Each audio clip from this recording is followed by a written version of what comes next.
సాయి పలుకులు. ప్రతి ఒక్కరూ భయపడేది, బాధపడేది కష్టాన్ని చూచి. కాని ఎవరు మనసునే చూడరు. మన సమస్యలన్నిటికీ కారణం మన మనసే. మనసు అనేది అంతుపట్టనిది. అదే స్వర్గం, అదే నరకం. దేన్నైనా సృష్టించగలదు. మనసుని తదేక ధ్యానంతో ఉంచుకోవాలి. లేదంటే అది మనతో ఆడుకుంటుంది. కోరికలనే సుడిగాలి మనసుని అల్లకల్లోలం చేస్తుంది. మనసు కలత చెందుతుంది.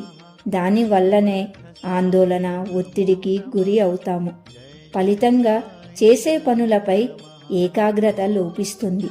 మన పనుల్లో అంకిత భావం లోపిస్తుంది. చివరికి జీవితమే గతి తప్పుతుంది.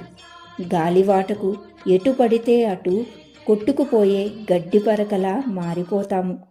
అందుకే మనసుని స్థిరంగా ఉంచుకోవాలి.